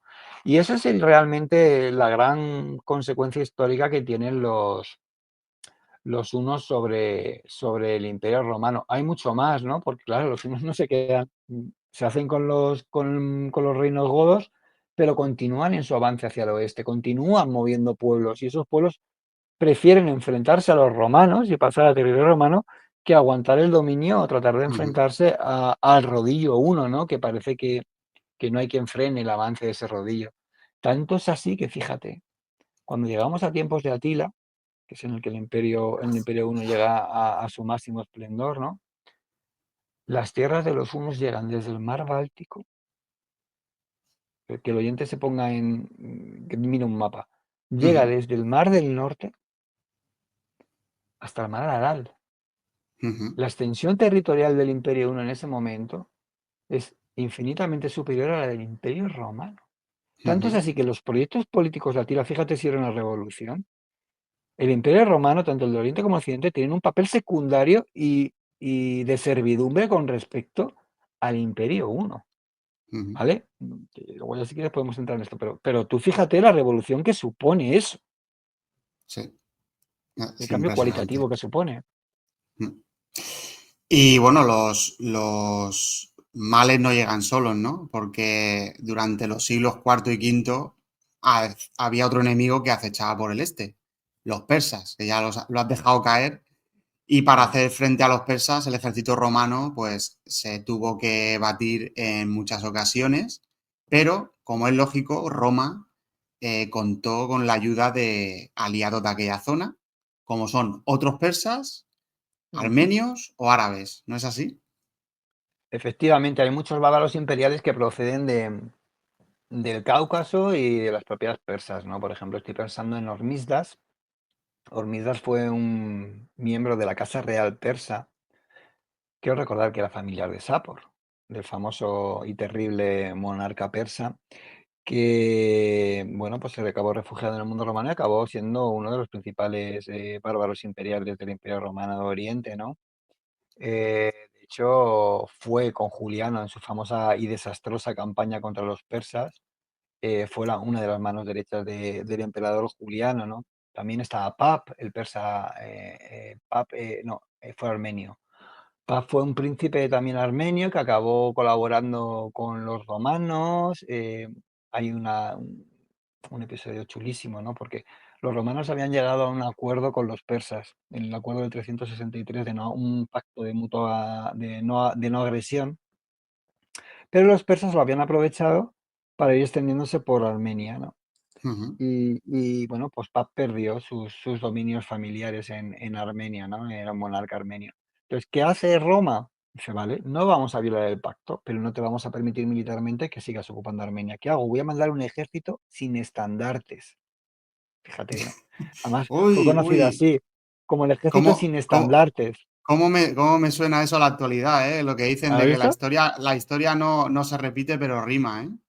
Pues mandaron un ejército de mercenarios y de legionarios romanos sin estandartes a Armenia, que recuperó gran parte de todo el territorio perdido por parte de Roma, ¿no? De territorio de su esfera de influencia, ¿no? Al final, Pap, por desgracia, acabó asesinado, ¿no? Por el general romano Trajano, por orden del emperador romano, porque Constancio, creo recordar que fue, porque, bueno, se convirtió en una persona demasiado independiente, empezó a tratar por su cuenta con los persas, porque al fin y al cabo lo que Mm, le preocupaba era el destino de su propio reino, ¿no? No los intereses de Roma, ¿no? Y eso le costó la vida, por ejemplo, ¿no? Pero hay muchos mm, ejemplos también. Estoy pensando en el príncipe íbero Bacurio. Bacurio tiene una historia impresionante, ¿no? Porque estuvo al servicio de Valente y de Teodosio, fue el responsable, empezó muy mal, ¿no? En su carrera militar, ¿no? Porque fue el responsable de que se iniciara la batalla de Adrianópolis sin la orden del emperador, ¿no? Su infantería ligera, junto a las de un oficial romano que se llamaba Casio, ya harta del calor que estaban pasando en el frente de batalla. Recordemos que Adrianópolis, la batalla tiene lugar en agosto, ¿no? En Grecia, imaginaos, ¿no?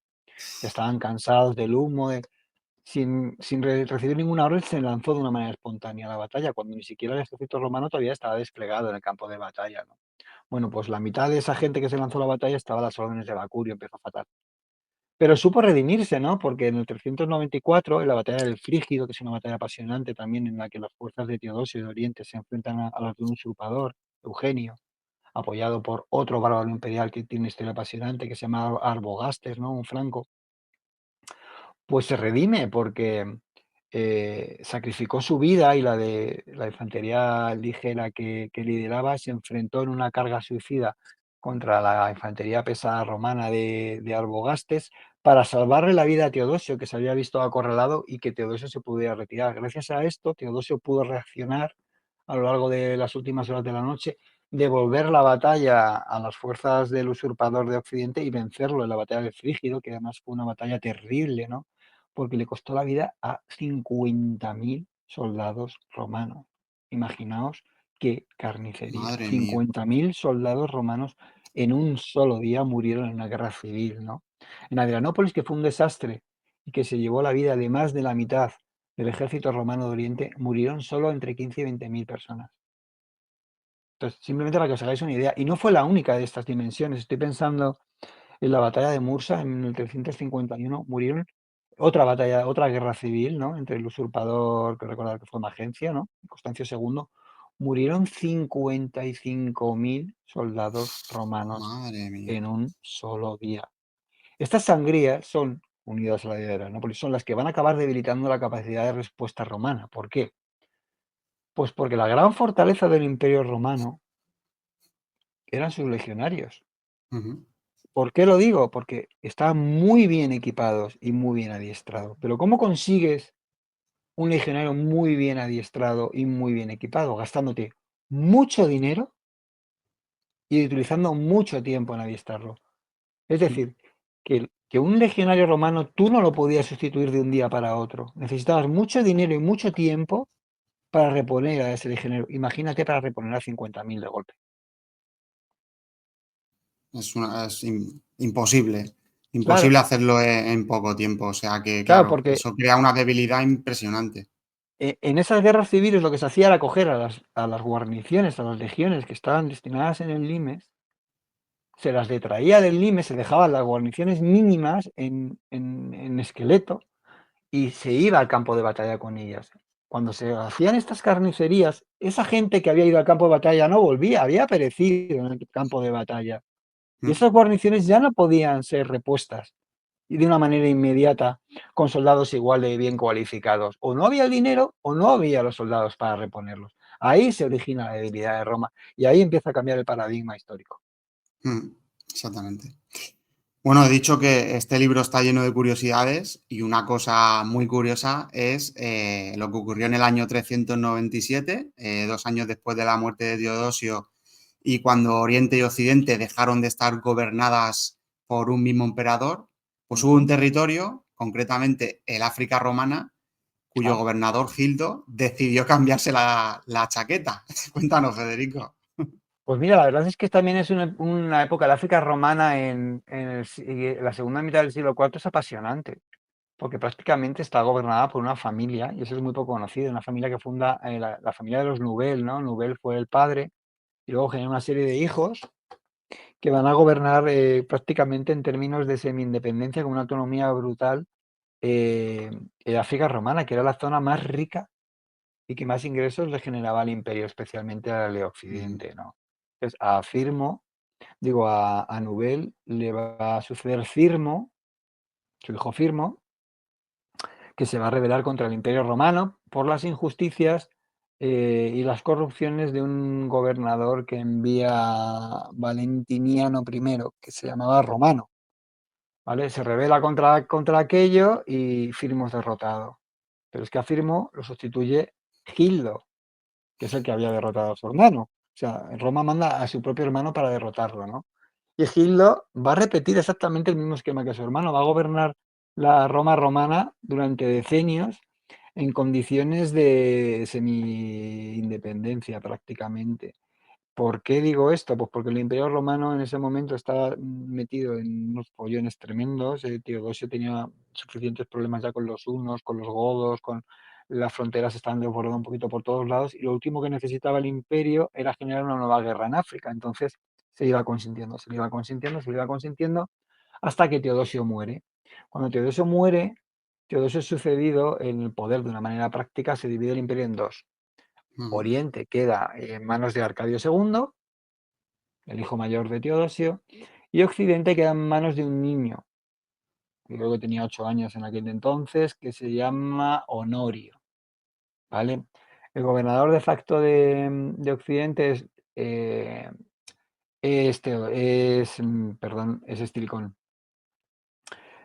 Hitler veía a Stilicón más como un igual. Hasta ese momento habían compartido más o menos la misma posición dentro del imperio que como a un superior. Y ahora de repente se le convierte en su superior, en la persona que lo envía. Y esto no lo lleva nada bien. Y dice, bueno, pues mira, yo es que a este no le quiero obedecer. Voy a decidir yo por mi cuenta y riesgo, como Dux Africae que soy, me voy a pasar a depender de Oriente. Y Oriente, que estaba en ese momento intentando no ser mangoneado por Stilicón desde Occidente, dice, ah, estupendo, ¿sabes? El eunuco que está gobernando los hilos en Oriente, en Constantinopla, acepta esa sumisión de la África romana y claro, eso Stilicón no lo puede permitir. ¿Qué hace? Pues vamos a hacer lo mismo que habíamos hecho antes, vamos a mandar contra Firmo a otro de sus hermanos, porque eran varios hermanos, y envía a otro de sus hermanos que se llama Mascecel. Esto es otra historia apasionante también, ¿no? Mascecel desembarca con un pequeño contingente en África y rápidamente, igual que había derrotado Gildo a Firmo, derrota a su hermano, ¿no? Pero Mascecel había cometido un error muy grave. Con Estilicón no se jugaba.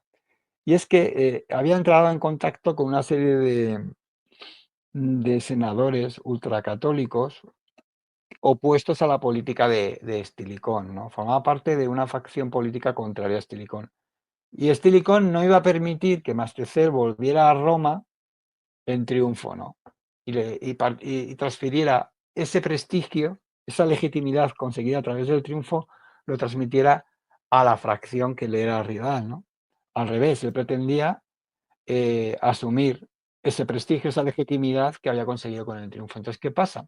Que de camino a Roma, cuando va a celebrar su triunfo, Mascecel tiene un accidente. Es tirado desde un río con toda su armadura y todo su equipo al agua por orden de Estilicón y pobrecillo que se ahoga, ¿no? Esa es la historia y ahí acaba la rebelión de la África romana, ¿no? En un río en Italia. Es impresionante. Es que es Es que, impresionante la historia. y todas estas cosas son impresionantes, dan para varias series y están por contar, ¿no? Sí, sí. Bueno, hay un hecho famoso, ¿no? Lo que ocurrió en la Nochevieja del año 406. ¿Qué ocurrió? Sí. Bueno, pues la Nochevieja del año 406, esto es una cosa que yo ya me he cansado de decir por ahí, ¿no? Tenemos todos la imagen esta bueno, pues Estilicón comete un error básico, ¿no? Fue un gran general, pero cometió un error táctico impresionante y es responsable un poco de esto. Fue debilitando la periferia en pro de favorecer sus objetivos políticos, porque toda su obsesión estaba en ser reconocido también como tutor del emperador de Oriente, que ya era mayor de edad. Arcadio ya tenía 18 años, tenía su propio equipo que le mangoneaba y no quería reconocer a Estilicón, ¿no? Ni a esa autoridad moral que realmente solo él se arrojaba y que no podía demostrar ante los demás, ¿no? Entonces eso va a generar que continuamente mande expediciones contra Oriente y que Oriente le devuelva a Occidente como diciendo que me dejes, que no quiero que me protejas, que prefiero estar desprotegido y con el imperio lleno de bárbaros saqueándolo a que vengas tú a solucionarme la papeleta, ¿no? Y eso lo conseguía debilitando nuevamente a las guarniciones fronterizas, de tal manera que llegamos a la Nochevieja del 406-407 con una Britania que está abandonada de la mano de los dioses por el poder central, a la que no se le ha prestado ninguna atención y que ha generado un usurpador, que se va a ser Constantino III, ¿vale? Por otro lado, en la Galia tenemos el Limes totalmente también abandonado a su propia suerte, muy debilitado, y esto es aprovechado para que en la Nochevieja del 406 al 407 una horda inmensa compuesta por alanos, suevos, cruce, cruce el río y penetre en la Galia y la devaste a sangre y fuego. Entonces es la típica imagen que todos tenemos y que en el siglo XVIII cogió mucho auge, ¿no? Y que nos hemos quedado con ella porque es tan bonita de ver ahí a los bárbaros, ¿no? Pasando por encima del río helado. Señoras y señores, oyentes, en ninguna fuente se dice que los francos, que los vándalos, que los suevos, que los alanos atravesaron sobre la superficie helada del Rin. Nos lo estamos imaginando. Además, posiblemente, los historiadores están de acuerdo en que atravesaron por diferentes puntos y de Ujú. diferentes maneras la frontera, porque luego, de hecho, cuando se ve el resto de destrucción que van dejando, te das cuenta que son varias columnas distintas que parten desde puntos diferentes, con intereses políticos totalmente diferentes. Por ejemplo, los alanos rápidamente pasaron a adoptar un papel colaborativo con el Imperio mm, Romano dentro de la propia Galia, ¿no? Y de hecho colaboran luego en el futuro en rechazar a los hunos, ¿no? Los vándalos, por otro lado, adoptan un papel totalmente diferente, ¿no? Y acaban asociándose a los suevos, en fin. En ningún sitio se dice que pasaron sobre la superficie helada del Rin, ni que el Rin en ese momento estuviera helado. Solo en la historia augusta se ujú, dice que el Rin en aquellas fechas del año solía congelarse. Pero tú fíjate, a partir de esa afirmación, lo que se ha construido después, ¿no? Y todos nos hemos quedado con esa imagen que es improbable, pero es muy bonita. Posiblemente sí, cruzaron en barcos, cruzaron en ríos, cruzaron por los puentes que ya he comentado que existían, claro. pero no cruzaron por la superficie helada del río, todos juntos y en manada. Y eso es lo que sucede. Están 2 años saqueando la Galia y cuando empiezan a ser presionados por las tropas de este usurpador, ¿no? Que desembarca desde Britania por Constantino III y desembarca en la Galia, cuando ya no es tan fácil vivir sobre el terreno porque está ya devastado, pues pasan a Hispania, ¿no? Y hacen que nuestra historia sea la que sea Ujú. y la que fue, ¿no? Bueno, has nombrado a los vándalos, ¿no? Un pueblo que tiene, vamos, su historia propia, muy interesante, porque los vándalos, o sea, invadieron la península ibérica, llegaron al estrecho de Gibraltar, pero no se acobardaron y decidieron cruzar al otro continente, al continente africano, para seguir saqueando, seguir expandiéndose por los territorios romanos de África, ¿no es así? Sí, tienen una historia apasionante y realmente fueron los que firmaron un poquito la sentencia de muerte del Imperio Romano en Occidente. Fue este pueblo. ¿Por qué? Bueno, los vándalos realmente eran dos pueblos diferenciados cuando llegan a la península ibérica. Están los aldingos y los ilingos. Eh, Uno de estos dos pueblos es prácticamente exterminado junto con los alanos por una expedición que manda el Imperio Romano de visigodos, que en nombre del Imperio Romano mm, exterminan literalmente a estos dos pueblos, a estos Ujú, vándalos y a estos alanos, y los poquitos que quedan, los restos de esos dos pueblos se integran en el pueblo vándalo superviviente, que está en una zona bastante marginal de la Galaecia, ¿no? De lo que conocemos hoy por Galicia, ¿no? Que estaba repartida entre los suevos y este pueblo vándalo, ¿no? Con esos refuerzos demográficos acaban ocupando, y debido al vacío de poder que se genera en la península, acaban ocupando todo lo que es la cartaginense y la bética, ¿no? Las partes más ricas de Hispania. Pero aún así, en el 419, gracias a la visión profética, por decirlo así, yo creo que es que Genserico fue una de las personalidades más brillantes que dio la historia en el siglo V, ¿no? Es una personalidad que es que te asombras, ¿no? De la habilidad de este hombre. Por cierto, la cojo.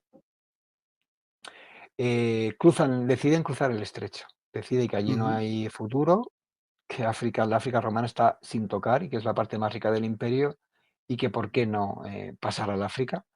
Y a través del estrecho de Gibraltar, durante varios días y venidas, el pueblo vándalo, en su inmensa mayoría, que no todo, hubo restos que se quedaron en la Bética, pasan el estrecho y inician la invasión de la África romana, que en 10 años, o sea, si estamos hablando de 419, que es cuando pasan, bueno, pues en el 429 han conquistado Cartago.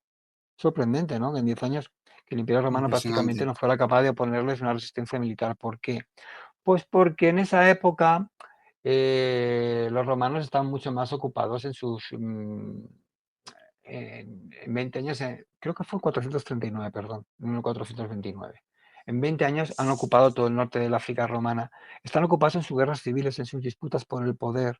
Y no le prestan atención, piensan que en cualquier momento pueden resolver el problema de África. Y no se dan cuenta de que África era eh, sus pulmones, era lo que permitía respirar al imperio hasta que no lo pierden. Cuando dejan de recibir esos ingresos económicos, cuando dejan de recibir toda la riqueza que de una manera anual, todos los impuestos que de una manera periódica recibían de la África romana, se dan cuenta de que están condenados a muerte. Intentan recuperar con la ayuda de Oriente una y otra vez,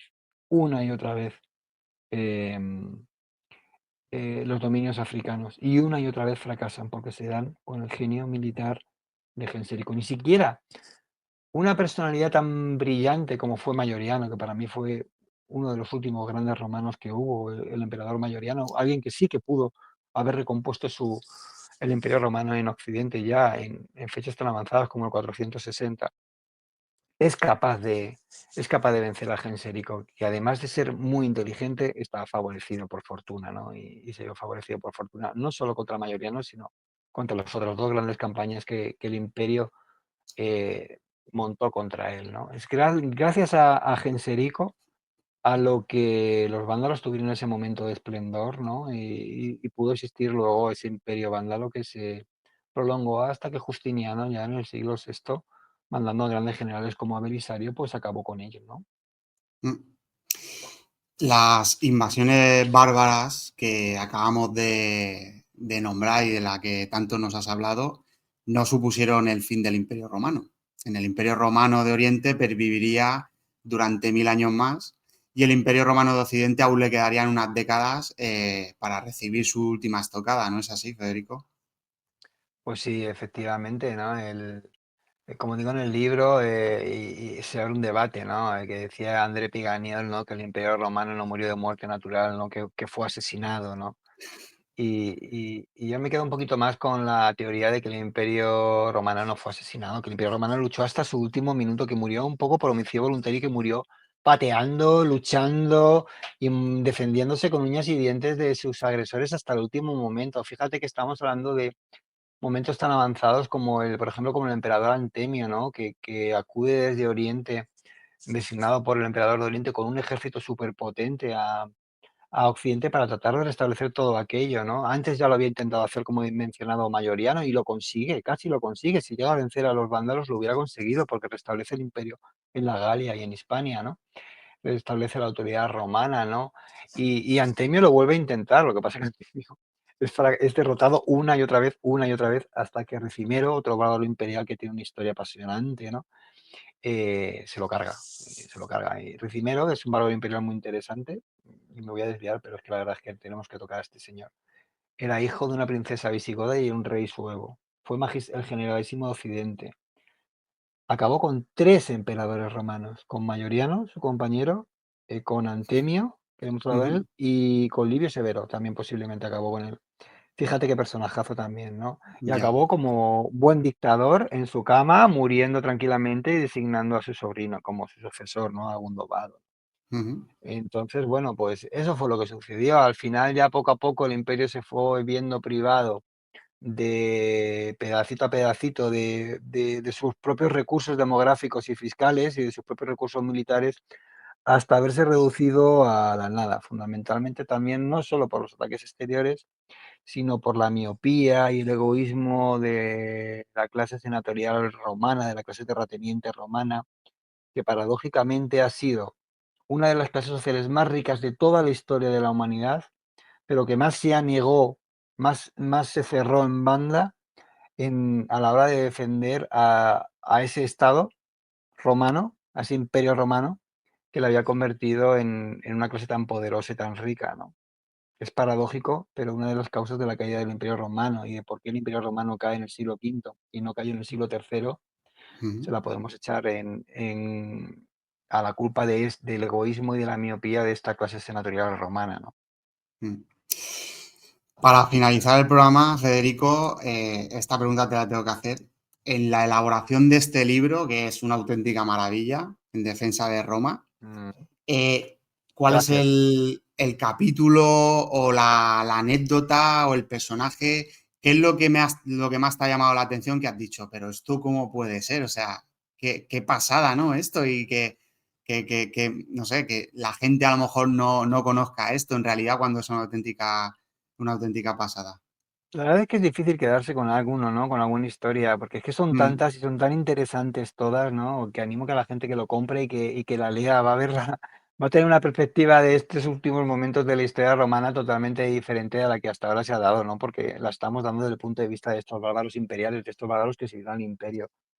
Y cada uno tiene una historia increíble, ¿no? Estoy pensando en uno que es que me hace mucha gracia, que es Sarieto. Sarieto, si hubiera existido hoy, yo le llamo el bárbaro emprendedor. Si Ariza si hubiera existido hoy, hubiera sido presidente de la CEO, de la Federación de Empresarios pero a nivel mundial, además, ya. Este hombre era un emprendedor total. Fijaos, voy a contar la historia, os ubico en el contexto, ¿no? La Galia de época de antes de que llegara Juliano, ¿vale? Del emperador Juliano, justo de antes. Guerra civil, debilidad fronteriza, incursiones permanentes de los bárbaros que se aprovechan de la carnicería que ha habido en la batalla de Mursa, como os he comentado, que habían muerto 55.000 soldados, y el Imperio Romano no tiene la capacidad de defensa y de respuesta que tenía, ¿no? Él formaba parte de las tropas del usurpador, de Magencio, había perdido y le habían obligado a retirarse, ¿no? Y era un franco, pero que vivía, como estos francos que os he dicho, como un buen romano, con sus compañeros que también estaban jubilados en la ciudad de, creo que recuerda que era Augusta Treverorum, lo que es hoy Ujú, es Treveris, ¿no? Bueno, y estaba asistiendo a todos estos saqueos, estas racias que hacían los bárbaros a su propia tierra, ¿no? Con estupor. Y decide emprender. Es decir, que él solo por su cuenta, por la noche, va a seguir a los saqueadores y cuando los saqueadores por la noche estén dormidos, borrachos, celebrando esto, él solo al principio, luego va incorporando a sus compañeros a la empresa, se decide a saquearlos. Es un saqueador de saqueadores, ¿vale? ujú. Entonces, claro, empieza a tener éxito, lo empiezan a ver en la ciudad, que viene cargado con las cabezas de los que se ha cargado mientras dormían, mientras estaban borrachos, con las riquezas que habían saqueado, que ha liberado a los provinciales romanos, y empiezan a unírseles sus propios compañeros también, otros francos, ¿no? Otros francos que servían en el ejército romano, y empiezan a dedicarse a eso, de tal manera que ya su empresa alcanza tal dimensión que llega a oídos de Juliano, ¿no? Del emperador, del César, que había mandado a Constancio II a poner orden en la Galia, ¿no? Que estaba patas Ujú. arriba. Y este hombre le dice, joder, pues mira, te voy a poner un montón de soldados a tu orden y te voy a convertir en oficial del ejército romano. Y lo convierte en oficial. Llega a ser magister militum Utrusque Germania, es decir, la máxima autoridad militar de las dos Germanias, ¿vale? Que es la zona más al norte de la Galia, ¿no? Y llega a sobrevivir y a estar al servicio de varios emperadores. Y al final muere, este hombre muere al servicio del Imperio Romano en la batalla de Cabilona en el 369 frente a los alamanes, precisamente, que estaban dando muchísima guerra, como hemos dicho, y que hasta que un poquito después, como los baudes, no son metidos en cintura, ¿no? Y muere defendiendo al Imperio, tratando de evitar que sus tropas se retiraran en la batalla de Cabilona ante el avance de los alamanes, ¿no? Así que fíjate, si me tengo que quedar con alguno, me podía quedar con varios, ¿no? Pero hoy voy a dar el charieto. Curiosa historia, madre mía. Pues nada, hasta aquí el programa de hoy. La verdad que, bueno, este libro, hemos estado hablando casi 2 horas, pero este libro da Uf, para hablar cientos de horas, porque la verdad que es una auténtica pasada de cada anécdota que nos cuenta, de cada capítulo, de cada personaje, podríamos estar hablando, vamos, horas y horas, porque es una auténtica pasada este libro en el que Federico pues ha reunido toda esa historia, ¿no? Toda la historia de los bárbaros al servicio del imperio durante los siglos cuarto y quinto se extiende más, porque para explicarnos todas estas historias se extiende durante muchos siglos más, nos cuenta muchas historias claro, y todo tiene que bueno, haber un principio y un final, claro. Entonces claro, siempre pones un poquito el contexto, ¿no? En el si, después, si no, qué no, pasa no se después puede y entender. qué pasa antes, claro. Exactamente.